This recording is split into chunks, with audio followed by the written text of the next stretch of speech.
guys, it's Jodie and welcome to a new video. So today I'm going to be talking about my favourite romance books from 2021. So I didn't read tons of romance in 2021, which I'm quite surprised at because romance is like one of my favourite things to read. But I did read enough to have a favourites list. So I thought I would just talk to you guys about them today because I know so many people who watch my videos also love romance. Most of these are very well known books, actually pretty much all of them are very well known and hyped books, so you probably read a lot of them. But yes, if you're interested in what my favorites were and what my thoughts were, then keep watching this video. I have 7 books I'm going to talk about today and I'm excited because I'm currently in my romance era. Like, I'm literally so into romance at the moment. I just love it so much. Like, to be honest, I love a fantasy, but I cannot read a fantasy book most of the time if it doesn't have romance in it. So yeah, romance is like my favourite thing to read. Don't know why, it just is. And like I said, I read a lot of good romance books last year, so I want to talk about those today. So yes, without further ado, let's get into the video. The first book I'm going to talk about is one that I'm pretty sure you guys are all familiar with. If you weren't already, you will be, because this recently became a movie, which I haven't watched yet, but I do want to watch. And apparently it is a little bit different to the book. Obviously that's expected, but I've seen a few things and I was quite shocked that like they changed those things. So yeah, I do still want to watch the movie, but for the most part the book is always better. So yes, anyways, that is The Hating Game by Sally Thorne. So I read this last summer and I think I read this in like a day. Some of these books, well, 2 or 3 of these books I read in a day just because they were so good, and that is the thing I love so much about romance. It's so easy to binge. And yes, anyway, back to The Hating Game. So this is an enemies to lovers romance, and I wouldn't say it's grumpy sunshine, but it does have those elements in it. Like, the kind of guy in here is quite kind of grumpy and quite like mean and not too nice, and then the main character is both mean and grumpy to him, but generally she is quite a nice person. So I would say this kind of is a grumpy sunshine, but not your conventional grumpy sunshine romance. So in here we follow Lucy and Josh, and this is also a office romance. I think this is the first ever office romance that I have read, and I just really enjoyed it. It's quite fun because the 2 love interests in this book are both very competitive, and this book pretty much is about like a sort of work-related competition in a sense. So basically in this we follow Lucy, and she's this kind of like lovely, bubbly, like hard-working woman who works in this office, and she's the assistant to this woman who's like really high up in this company. And then we have Josh, who's the assistant for this other guy, and basically we have these 2 companies. Can't remember exactly what the companies are in. I want to say publishing, but I don't think that's right. But basically there was these 2 like companies, and I think they merged into one from what I remember. So you have like the guy who was like the head of the company, and then the woman who's kind of head of the other company, and they kind of don't like each other either.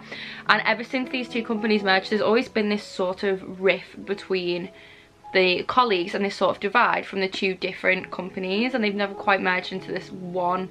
Like, they all kind of still kind of work separately. So Lucy and Josh kind of sit opposite each other at this like desk, and they just loathe each other. Like, ever since this company merged, he's just been like really horrible to her and like really irresistible to her really lovely, like charming self, and that's always gotten under her skin, and he's just always been like a dick to her basically. So they tease each other every day at work and like make comments at each other, and they just loathe each other entirely, and their sole purpose is to wind each other up.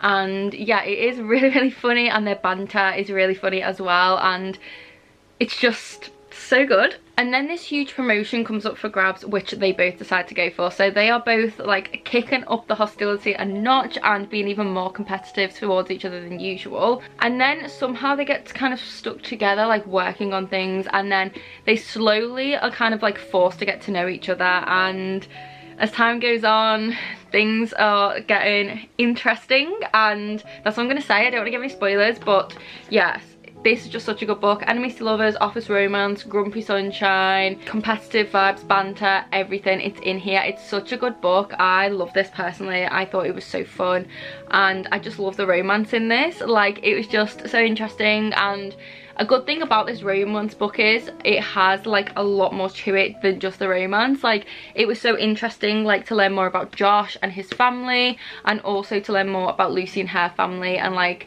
their like dreams and ambitions and all these different things, and just to see both of their characters really like get to know one another was so fun. And obviously I love the romance. I'm pretty sure I did rate this 5 stars. This is definitely a book that does live up to its hype, and I would definitely recommend this if you do like enemies to lovers romances or a good office romance. Like, I absolutely adored this, and I definitely need to read more of Sally Thorne's books. So next we have The Kiss Quotient by Helen Hoang. Now, this book has a lot of mixed reviews.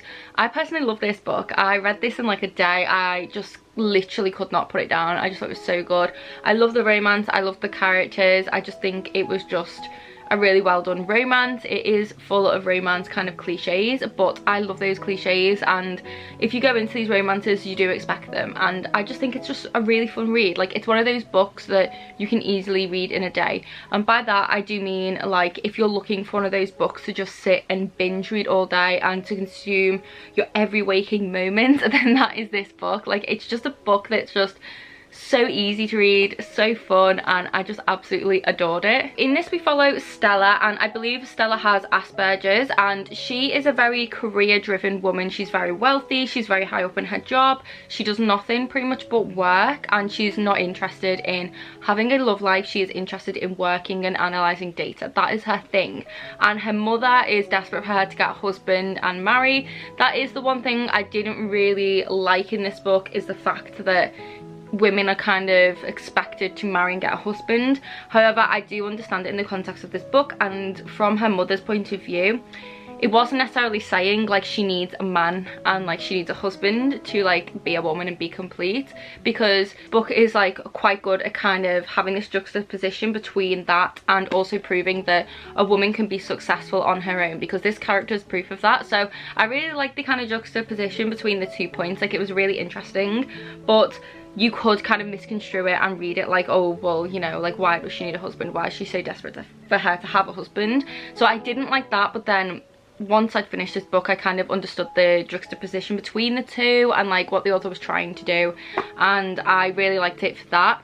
And another thing as well is I think in this her mum wants her to get a husband because she just doesn't want her to be lonely, because her daughter doesn't really have many friends or like anything. She's just kind of on her own, and she likes it that way.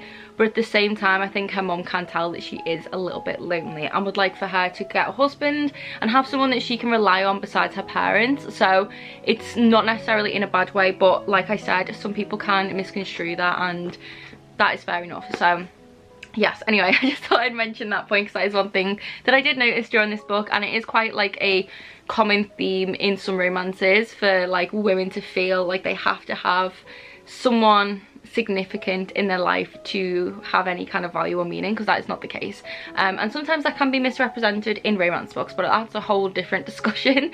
So yeah, in this book I wouldn't really say that's the case. I would say if you read the whole book, obviously you're free to make your whole mind up, but that's just how I interpreted it, like the whole like wanting her to have a husband thing. And yeah, I really enjoyed this. So because of all of this, she decides to find a male dating escort. So she is clueless when it comes to dating. She doesn't know how to date or anything, and I don't think she knows how to have sex either. Like, she's not a virgin, I don't think, from what I remember, but she just doesn't really know how to do it. So she wants to find this male kind of escort who can teach her how to date and how to have sex and like make it pleasurable for both herself and a man, because she's had some negative experiences in the past.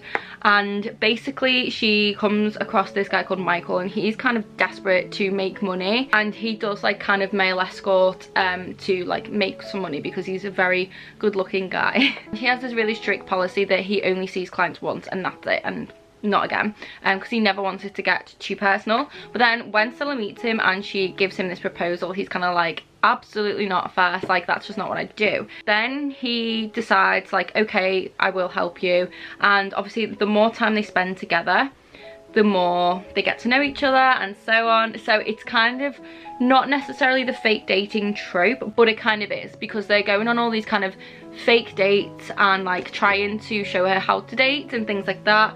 And obviously it is sort of like a different version of fake dating. And this is also sort of like friends to lovers as well, but there is sort of like the miscommunication trope in here, because obviously with fake dating you can never know if it's like genuine or real, so that kind of thing is in here, which is always frustrating, but it's necessary. I absolutely love this. I thought it was like such a good book. I really enjoyed it. You can see why some people maybe don't, but I loved it. I thought it was just a really nice fun romance.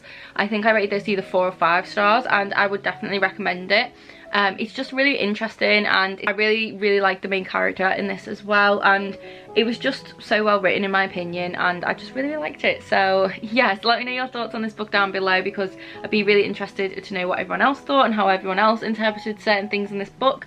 But yes, this was a really good romance book. Okay, so this next one technically is a little bit well, it is a fantasy book, but I'm including in this video because it's genuinely, like, I would consider it more on the romance side. Like, there's magic in here and stuff, but like when you're reading it, it doesn't, like, I don't know how to explain it. I just read this more like a romance than like a fantasy book, and I just kind of accepted that magic was in it. I can't explain it.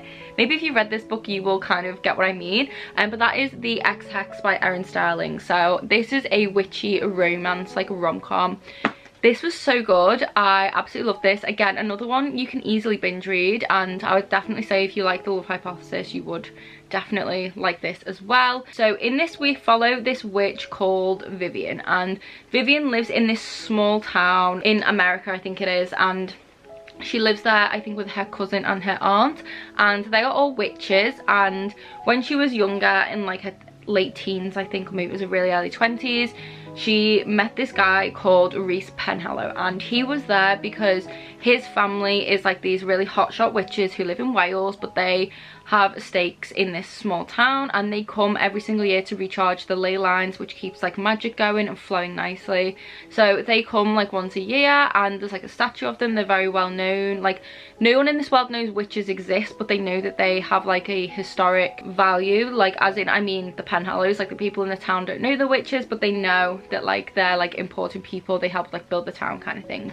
But they come every year to do this. And one year one of the Penhallow sons, Reese, comes, and he's there for the summer to go to this school that's there. He meets our main character Vivian, and they instantly connect and have this summer romance, and they're head over heels for each other. And then he tells her that he is betrothed to someone back in Wales, and obviously she flips out, she ends things, and she's absolutely heartbroken.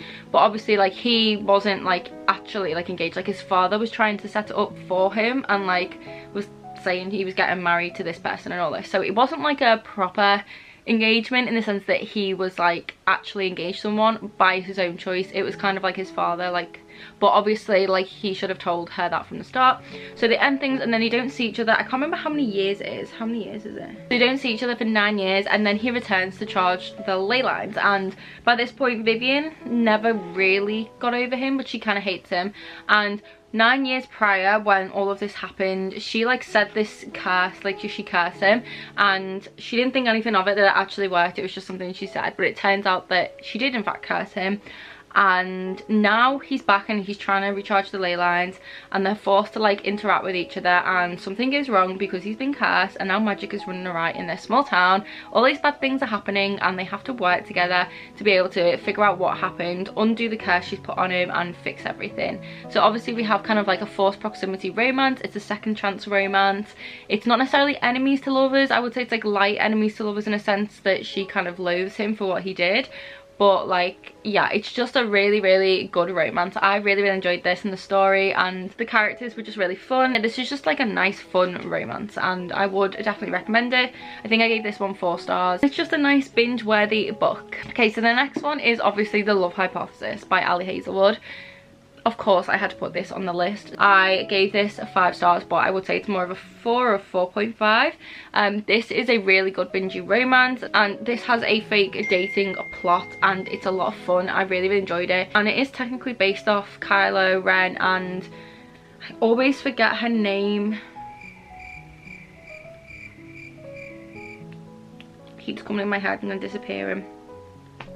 What is her name?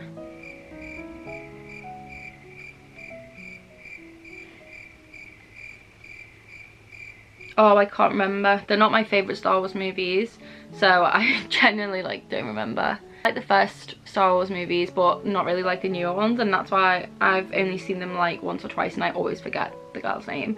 But it's basically Kylo Ren and the girl from Star Wars fanfic, essentially, is what it was inspired by or something.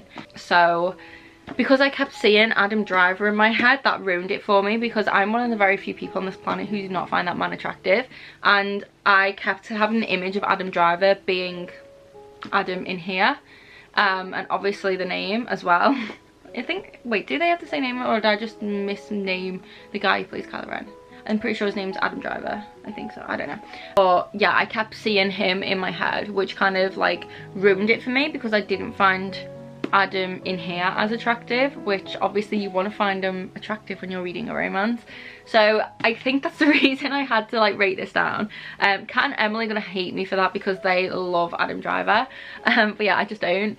So that was one thing, like, because I had that image in my head, I was just like kind of like like about him, but at the same time I really like how he's described in here. So yeah, anyway, our main character is called Olive, and I friggin' love Olive. She's just so funny and like quirky and different, and like, I don't know, like certain things she did and said I could see myself in, and I just loved that.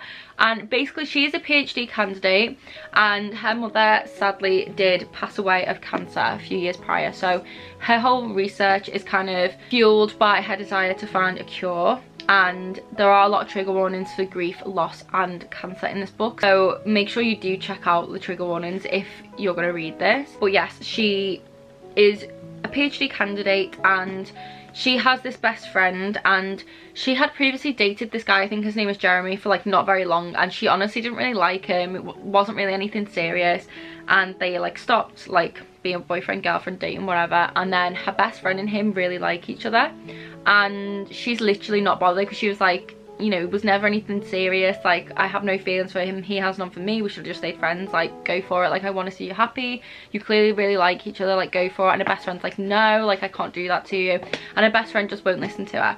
So she comes up with this idea to kind of fake date someone so that her best friend will feel like okay to date Jeremy.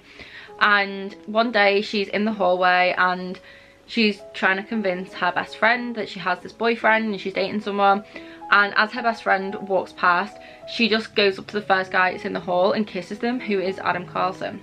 And Adam Carlson is like this hot shot, like I don't think he's quite a professor, but he's like up there and he has classes, and he has a reputation for being really mean. Everyone kind of hates him, he makes people redo all the work all the time, and he's very harsh. And she just like kisses him, and then she's like, oh shit, like I didn't realize it was you. And then she kind of like ends up meeting up with him, and she goes up to him like another time to tell him like, you know, the reason I kissed you is for this, and tells them about like, you know, pretending and all this. And then he's like, well actually I could do with fake dating you as well, because the boys won't get off my back because they think I want to move away, but I need to prove them I've got roots here, so they'll give me the funding for my new project and all this. So they decide to embark on this fake dating thing. They do have a sort of history together, not necessarily a spoiler, I'm not going to say any more than that, but I love that part of the story. I love how that played into it, and yeah, it was just so fun seeing them kind of fake dating. Obviously it turns into more than just fake dating, and it was just a really fun rom-com. And yeah, I get the hype for this one too, because it's so well worth the hype in my opinion. I loved it. I thought it was really interesting. I like the characters as well. I really just loved Olive as the main character. She was just so likable, and it was just such a fun read as well. So yes, this is another romance book that I really loved in 2021, and I'm so excited for Ali Hazelwood's next books as well. Okay, so this next one is like a holiday romance, and it is a YA one, but I just love this. Like it was just such a fun little read, and that is The Holiday Switch by Tiff Marcello. So this one is just so cute, and it's so cozy. It gives me such like heartwarming vibes. It gives me the kind of vibes and cozy feelings that Heartstopper does. So in this we follow Leela, I can't remember her name, and she works in this like inn hotel thing in this really small town, and basically it's called like the Bookworm Inn or something like that, and it's a hotel inspired by this film called The Holiday by the Lake, which was like a book as well. And our main character works there, and she has like this little library there. She loves books and she book blogs, and throughout the book there's like these mini reviews that she writes, which are just so fun. Like they're so good, and like I just loved reading them. Like there's one at the very start here, so she's like this anonymous book blogger online, and she has like a little bit of a following on there. No one knows it's her, because like her parents like don't really want her on social media because of something happened in their family. That aspect was really interesting as well. She has this anonymous book blog, and she works in this like bookworm hotel, and it's so good. Like, this is a book about books as well, which is a thing I always love. So then we have her, and then we have Teddy, who's her boss's nephew, who comes to work there for like the Christmas kind of period. Immediately she doesn't like him, and they don't really get on, and then they slowly get closer because they have to work together. So it's like false proximity and kind of like friends to lovers, and it's just a really sweet little cozy romance in a small snowy town filled with books and just so many good things. And it was just so cute, and like I just absolutely love this book. Honestly, I just can't recommend it enough. If you're looking for something that's just gonna make you feel happy, you're looking for a really light cozy read, then this is definitely one. I love the small town vibes, the bookish vibes, the romance, just everything. It was just really sweet. Okay, so this next one wasn't sweet at all. This one, I don't know why, this is like kind of like trash in a sense, but it's like a good trash. Like, I don't know, it's just one of those books you just eat up. Like, it's nothing profound, it's just pure fun romance, and I loved it. My friend Caitlin recommended this to me in the summer, and I finally got around to reading it a few months ago, and that is The Deal by Ellie Kennedy. So you guys have probably heard about this book before. I do own the third book, and I do want to get the rest of them and read those, because Caitlin told me not to bother the second one because she said it was really bad. So I'm gonna read the third book, and then maybe I will like get the second one if I do like that one, because basically these are all part of the off-campus series, so you don't have to necessarily read them in any specific order. They just follow different characters in each book. So in this one we follow Hannah, and Hannah's trying to get her crush's attention, and she somehow like ends up kind of sort of fake dating this guy to make him jealous, who is also wanting her to tutor him so he can get his grades up and stay on like the hockey team, I think it was. So they kind of make this deal, but then obviously things get heated between them and so on. But Hannah is dealing with a lot of things, some very bad trauma, and so that is a big part of here. There is a lot of trigger warnings for this book, so please check those out first, because what happened to her was absolutely horrific. So yeah, definitely be wary of that before you read this book. But that plays a massive part in here, and I just really liked how the romance in this played out, how the two love interests got to know each other and kind of became really good friends, and she became part of his friendship group, and then obviously that grew to become more. And honestly, I just really love this. It's just a really good romance, and basically like he's kind of ends up falling for her first. It is that trope of the guy falling first and trying to win her over. So yeah, if you like that trope, you'll definitely like this. I think I read this in like a day as well, because it is just so like easy to get through and just such a good book. Like, it's just good trashy romance, but like I said, be mindful of the trigger warnings for this book. So this last one is also full of a few trigger warnings from what I remember. I think I read this quite early last year, and I don't remember everything about it, but I honestly don't think I need to say much for this book because everyone will know what this book is. So that is Punk 57 by Penelope Douglas. So I read this in a day as well, because this were a 24-hour readathon, and I really enjoyed this book. I couldn't put it down. It is one that everyone talks about, and I don't know why I didn't read it sooner, because I've been recommended this so many times, and I was always like, I don't know, but it is actually really good. Like, I don't know why it is, but it is. It's addictive.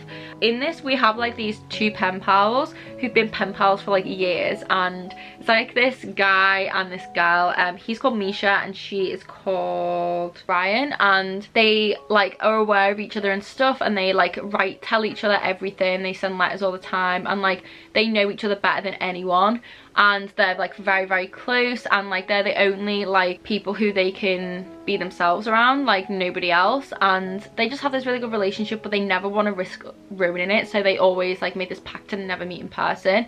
And then they kind of do, and they absolutely hate each other, and he ends up like going to like her school, and I don't think she realizes it's him, and they'd like stopped like sending letters at one point because something happened, but it was like kind of like miscommunication, and like Ryan didn't know exactly what had happened and so on, and they just kind of stopped like writing, and obviously like each of them was like devastated and stuff, and like yeah, she doesn't really know it's him and like things like that, and like they meet in real life, hate each other, and then they kind of become not necessarily enemies or anything like that, but it's just one of those romances like where they kind of get off on the wrong foot, and then they begin to like each other. I don't know how to explain this book without giving spoilers, but essentially they start off as pen pals, and yeah, it's just really good. Like, the smut in here is a lot. Like, I'm not gonna lie, some of the scenes in here I was like, whoa, like okay. But this is just filled with smut, and it's just like a really kind of fun, trashy, smutty book. If you're looking for a book that's just filled with smut and angst and a bit of romance, then you'll like this book. I just really enjoyed it. It was just a fun book. It was my first Penelope Douglas book. I read it during a 24-hour readathon with my friends. I just had a fun time reading it, so I definitely do recommend it if you're looking for that. It was just a lot of fun. But yes, they are all of my favourite romance reads from 2021. Nothing too unique or unheard of, I'm not gonna lie. I have so many romance books that I've picked up recently, so 2022 is going to be the year for romances. I'm going to be reading so many. If you guys would like to see a video on all of the romance books I plan to read this year, then let me know in the comments and I'll definitely do that, because there are a lot and I found some really good ones and I'm so excited. And I'm going to try and read some more of the popular ones as well that I still haven't gotten to. But yes, I have a massive romance TBR and I'm excited. If you have read any of the books I mentioned in this video, make sure to let me know what you thought of them in the comments. Let me know what you rated them, and also let me know if you're just planning to read any of these as well. I would love to know. Let me know what your favourite romance books of 2021 were, or if you have any romance recommendations. Definitely welcome in the comments. I am always looking for new romances to read and I would love to know what everyone else enjoyed last year. I will have all these books listed in the description box. I will also have my Patreon listed where you can find extra content from me, such as reading vlogs, a monthly buddy read. We also have a Discord where we chat on there. I upload like behind the scenes photos, early access and lots of different things, and it's just a really fun space. So that will be linked down below, along with the links to all of my social medias such as Bookstagram, BookTok, Goodreads, Twitter. I think that's everything. Please do give this video a big thumbs up. Leave a heart emoji in the comments if you made it to the end. And don't forget to subscribe if you're new. I upload bookish videos every single week. And I think that is everything. So yes, I hope you guys are all safe and well. I hope you're reading a lot of good books. And I'll see you in the next video. Bye!